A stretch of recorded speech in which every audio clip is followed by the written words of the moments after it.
गरीब वफादार बेटी। एक गांव के छोटे से परिवार में रागिनी और उसकी बेटी सलोनी रहते थे। रागिनी के पति की मौत हो चुकी थी, इसीलिए उनके घर की माली हालत बिगड़ गई थी। माँ, मेरे कपड़े फट गए हैं। पहनने के लिए सिर्फ एक जोड़ी साबुत सलवार कमीज बची है। बिटिया, मैं तुम्हारे कपड़ों की सिलाई कर दूंगी। अब हमारे पहले जैसे दिन नहीं रहे। अपने पाँव सिकोड़ कर ही काम चलाना पड़ेगा। माँ, हमें कमाने के लिए कुछ करना पड़ेगा, वरना बड़ी परेशानी हो जाएगी। अब घर में ज्यादा पैसे भी नहीं रहे। हाँ बिटिया, तुम ठीक कह रही हो।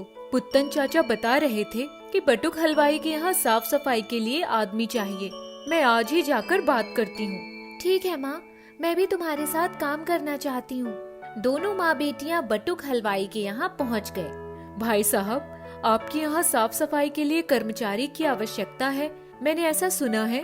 हाँ, आवश्यकता तो है। बहुत काम करना पड़ेगा। 2 समय का भोजन नाश्ता मिलेगा, कपड़े भी मिल जाएंगे। तनख्वाह ज्यादा नहीं दे पाऊंगा, महीने के 1000 दूंगा। ठीक है सेठ जी, क्या मेरी बेटी भी मेरे साथ यहाँ काम कर सकती है? ठीक है, लेकिन इसे मैं सिर्फ 500 तनख्वाह दूंगा। गरीबी और लाचारी के कारण रागिनी ने हलवाई की बात मान ली और दोनों माँ बेटियाँ उसके यहाँ काम करने लगी। दिन भर बर्तन प्लेट गिलास धोने पड़ते थे। जिंदगी की गाड़ी आगे बढ़ने लगी। एक दिन एक बड़ा सरकारी अधिकारी बटुक हलवाई के होटल पर नाश्ता करने के लिए आया। उसने रागिनी और सलोनी को ढेर सारे बर्तन मांजते धोते देखा तो उसे दया आई।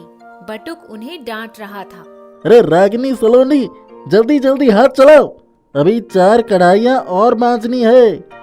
सेठ जी, जले बर्तन मांजने में समय लगता है। तुम लोगों को रखकर मैंने गुनाह कर दिया। बटुक भैया, इन दोनों को कितनी तनख्वाह देते हो? माँ को 1000 और बेटी को 500 महीने देता हूँ। 2 समय का खाना नाश्ता भी दे देता हूँ। उस अधिकारी को यह जानकर आश्चर्य हुआ कि इतने कम वेतन में भी यह दोनों माँ बेटियाँ बहुत सारा काम कर रही हैं। उस अधिकारी का नाम सतीश प्रधान था और उन्होंने अपना कार्ड रागिनी को दे दिया और बंगले पर मिलने के लिए कहा। रागिनी और सलोनी दोनों अधिकारी सतीश के बंगले पर पहुंची। सतीश ने उन्हें नौकरी पर रख लिया। तुम्हें घर का सारा काम देखना होगा और मेरी श्रीमती निर्मला का पूरा ख्याल रखना होगा। पूरे घर की सफाई, बर्तन, कपड़े, खाना पीना सब कुछ देखना पड़ेगा। कोई भी लापरवाही नहीं चलेगी। सवेरे से तुम्हारी ड्यूटी शुरू हो जाएगी। और एक बात और सुन लो, यहाँ सिर्फ तुम काम करोगी। तुम्हारी बेटी के लिए मेरे पास काम नहीं है। ठीक है मेम साहब। रागिनी ने अधिकारी सतीश के यहाँ काम करना शुरू किया। पूरे घर के काम के साथ साथ उन्हें अपनी मालकिन निर्मला को भी बर्दाश्त करना पड़ रहा था। रागिनी को ऐसा महसूस हो रहा था जैसे गरीब की कोई इज्जत नहीं होती। एक दिन रागिनी की बेटी सलोनी भी माँ के साथ में चली आई। वह काम में हाथ भी बटा रही थी। देख लो रागिनी, तुम्हारी बिटिया को यहाँ मत लाया करो। मैं सफाई पसंद हूँ और यह नहीं चाहती हूँ कि तुम्हारी बिटिया की तरफ से कोई भी गंदगी मेरी बेटी को प्रभावित करे। मेरी बिटिया बहुत साफ सुथरे ढंग से रहती है। सलोनी को इस घर से दूर ही रखो। ठीक है मेम साहब, अब मैं उसे यहाँ कभी नहीं लाऊंगी। अगर वह यहाँ कभी आई तो घर के बाहर ही रहेगी, घर के चौखट के अंदर पैर नहीं रखेगी। सेठानी निर्मला की बिटिया लवली को यह बात पसंद नहीं आई। मम्मी, सलोनी को घर में क्यों नहीं आने देना चाहती? क्या हुआ, गरीब है इसलिए? वह भी तो हमारी ही तरह है। क्या हुआ जो वह कीमती कपड़े नहीं पहनती? साफ सुथरी तो रहती है। लवली बिटिया, तुम नहीं समझ पाओगी। मेरी इच्छा थी कि मैं सलोनी के साथ खेलूंगी, लेकिन मम्मी आपने मेरा सारा मूड ऑफ कर दिया। उस दिन के बाद रागिनी जब भी कभी अपनी बेटी सलोनी को लेकर आती तो उसे घर के बाहर ही रखती। सलोनी वहीं पास के गार्डन में बैठकर अपनी माँ का इंतजार करती। एक दिन सतीश ड्यूटी पर थे और निर्मला रागिनी को लेकर मार्केट जा रही थी। घर पर लवली अकेली थी। सलोनी बिटिया, तुम घर से ही लवली का ख्याल रखना, उसे देखती रहना। हम लोग आधे घंटे के बाद आएंगे। सलोनी, खिड़की के पास से हटना नहीं। लवली चंचल है, उसका पूरा ख्याल रखना। निर्मला और रागिनी मार्केट चले गए और सलोनी खिड़की के पास से लगातार लवली पर नजर गड़ाई थी। लवली, आप एक जगह पर बैठकर आराम से पढ़ाई करो। कोई परेशानी हो तो मुझे बता देना। लवली, तुम अंदर आ जाओ, हम लोग मिलकर खेलेंगे। नहीं लवली जी, हमारे लिए अंदर आने की मनाही है।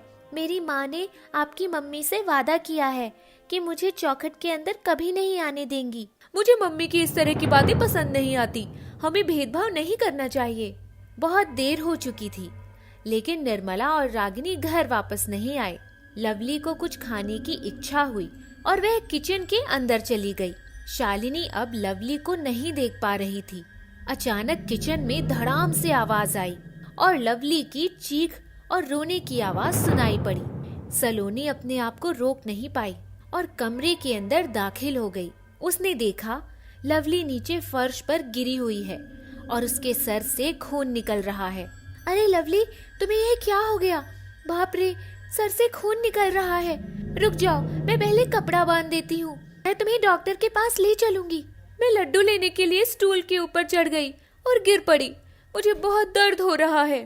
रागिनी ने अपने दुपट्टे से लवली के सर पर बांध दिया और खून का निकलना कम हो गया। उसने पड़ोसियों को आवाज दी और उनकी मदद से लवली को तुरंत हॉस्पिटल लेकर डॉक्टर के पास पहुंच गई। निर्मला और रागिनी भी हॉस्पिटल पहुंच चुके थे। डॉक्टर, जल्दी से मेरी बच्ची का इलाज कीजिए। मेरा तो दिल बैठा जा रहा है।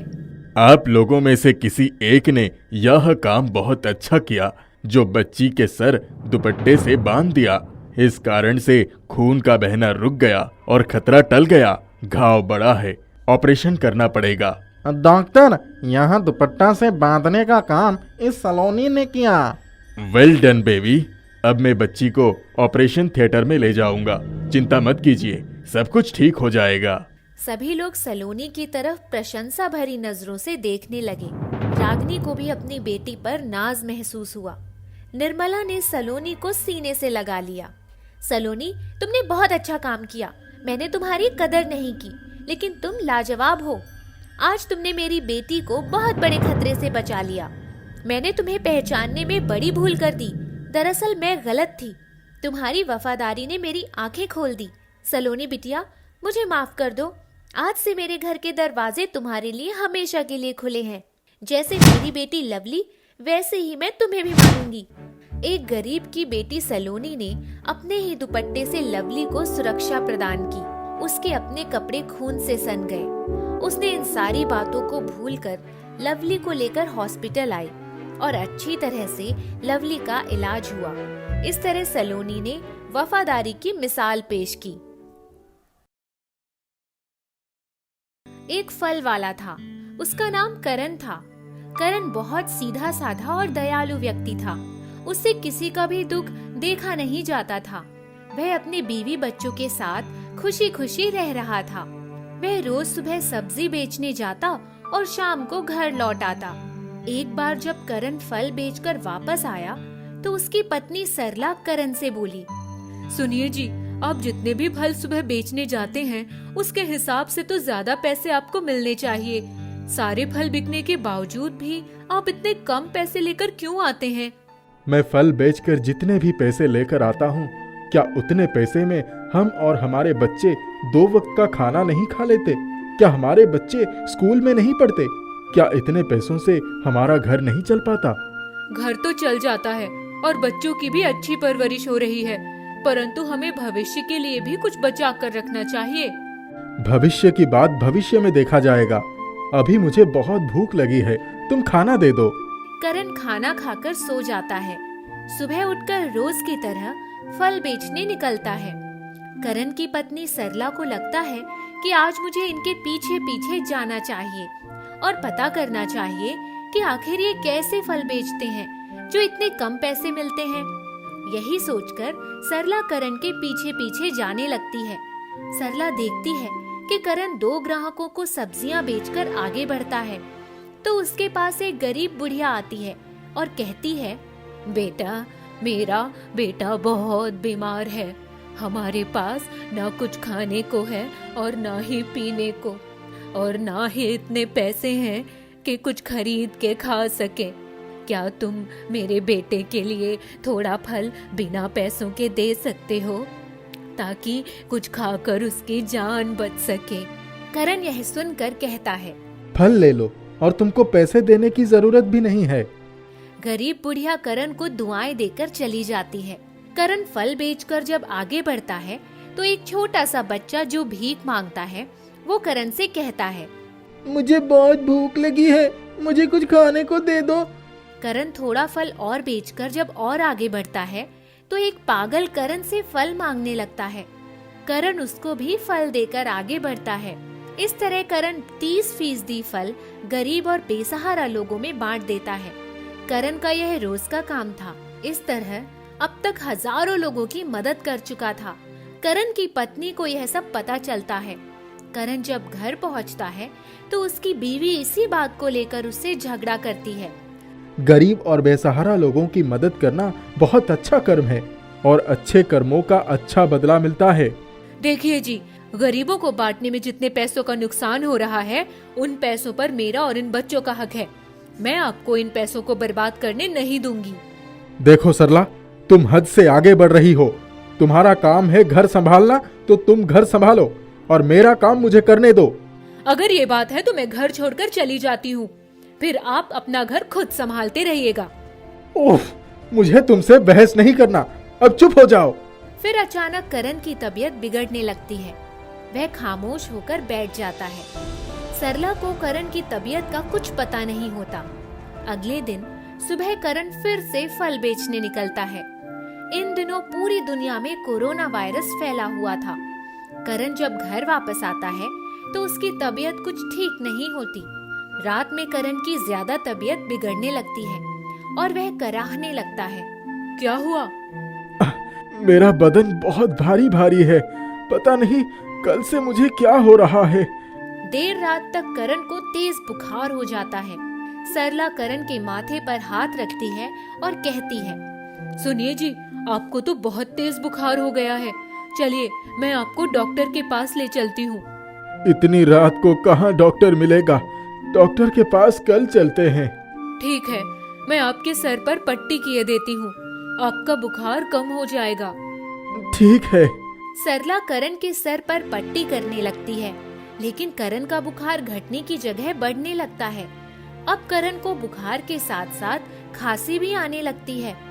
सरला, मुझसे ठीक से सांस नहीं लेने बन रहा है। रुकिए, मैं अभी पीठ सहला देती हूँ, आपको इससे आराम मिलेगा। इससे भी करण को कुछ आराम नहीं मिलता। समय गुजरने के साथ साथ करण की तबीयत और खराब होती है। करण की हालत देखकर सरला और बच्चे रोने लगते हैं। बड़ी मुश्किल से रात कटती है और सुबह हो जाती है। सरला करण को लेकर बाहर निकलती है। बाहर बहुत सन्नाटा होता है, कोई ऑटो या रिक्शा नहीं मिलता। सरला एक व्यक्ति से कहती है, भैया मेरे पति को अस्पताल तक पहुंचा दीजिए, बहुत बीमार हैं। बहन, पूरे शहर में कोरोना वायरस के कारण लॉकडाउन लगा हुआ है। पुलिस बाहर निकलने वालों को बहुत मार रही है। मैं खुद पुलिस से बचकर भाग रहा हूँ। भैया कोरोना वायरस क्या होता है? कोरोना वायरस से वही होता है जो आपके पति को हो रहा है। आपके पति को भी कोरोना हो गया है। यह कहकर वह व्यक्ति चला जाता है। सरला सबसे मदद मांगती है, परंतु उसकी मदद कोई नहीं करता। सरला, मैं सांस नहीं ले पा रहा हूँ, मैं मर जाऊंगा, मुझे जल्दी से अस्पताल ले चलो। सरला फल के ठेले पर करण को लिटाकर अस्पताल भागती है। रास्ते में करण के शरीर में हरकत होना बंद हो जाती है, सिर्फ तेज तेज सांसें चलती रहती हैं। सरला करण को एक प्राइवेट अस्पताल में ले जाती है। अस्पताल के बाहर भीड़ लगी होती है। सरला अस्पताल के कर्मचारी से कहती है, भैया इन्हें भर्ती कर लीजिए। यहाँ इतनी भीड़ लगी है, तुमको दिखाई नहीं देता? जाओ, जाकर लाइन में लग जाओ।